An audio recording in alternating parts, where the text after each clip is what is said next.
If you're anything like me, you hate fighting too.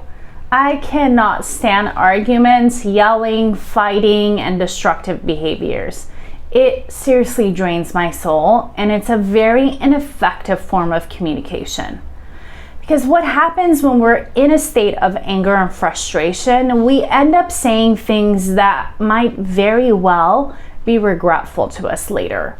You might also hear hurtful statements from your partner, and the problem with all of this is that words cannot be taken back and will leave you with hurt feelings and disappointment in yourself and your partner. So I think it's safe to say that all of us want a peaceful, loving, harmonious relationship. Really, in all of our relationships. You'll learn the why and the how in this video.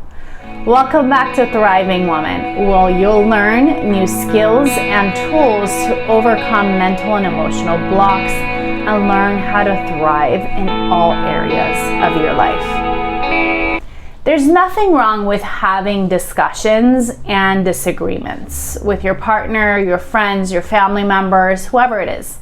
However, in order to have healthy relationships, you both must learn how to argue.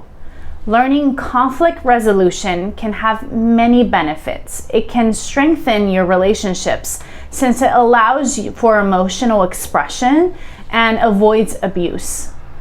You feel better because by expressing your feelings, you're able to release fear, anxiety, and pain.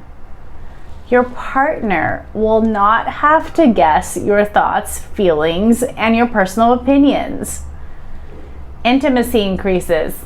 You'll learn a deeper part of your partner and allow them to do the same. This deep connection will increase intimacy. And who doesn't want that? Let's be honest. So you allow your partner to remain an individual as you can do the same because both of your opinions are valid. And it also improves your own character by focusing on patience, care, love, and really that's the essence of life. So here are 5 new skills that you can actually use the next time something comes up in your relationships. Don't forget to like and comment on this video if this information is useful for you, and click on the link below to schedule a discovery call with me if you're interested in creating a thriving life for yourself today. So let's get to it. Number 1, focus on the problem and not the person. When a disagreement turns to personal insult, raised voices, or mocking tones, the conversation is no longer productive. Be careful to focus on the problem without placing blame on your partner. If a disagreement becomes personal, you should pause the conversation and come back to it when you are both able to have respectful conversations without yelling and without a disrespectful match.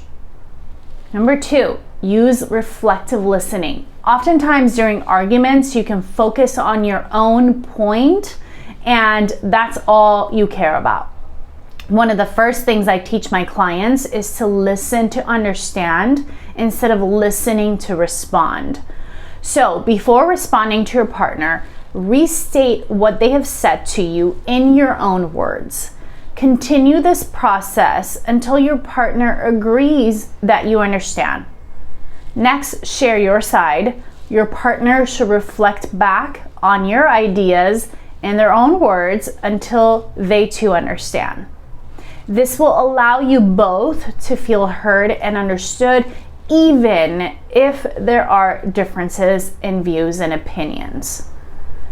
3, use I statements when sharing a concern. Begin with I statements. For example, I feel hurt when you don't tell me that you're going to be late. Because using I statements, we're taking responsibility for our own emotions rather than blaming.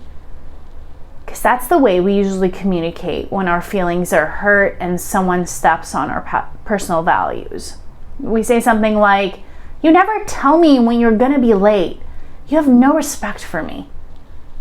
which oftentimes causes your partner to become defensive, and you know the rest. You know argument is to ensue. Number 4, know when to take a time out. When you and your partner are becoming argumentative, insulting, and aggressive, it's a good idea to take a time out. This will prevent an explosive and unnecessary argument.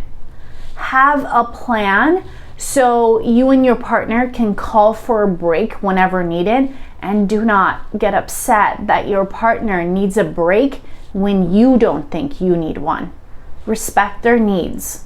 Spend some time during this time doing something that you find relaxing. Breathing, going outside, listening to music, putting water on your face, whatever that is.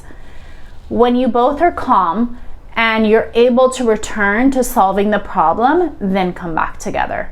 Number 5, work towards a resolution. Disagreements are normal. If it becomes clear that you and your partner will not agree, focus on a resolution instead. Try to find some sort of compromise that benefits both of you. Think about what would meet both of your needs and communicate that to each other. When an argument comes up, ask yourself if this agreement really matters to your relationship. And if it doesn't, move on. You don't owe that argument anything. If it does matter, then you must sit down with an open mind and an open heart and figure out why it matters to the both of you.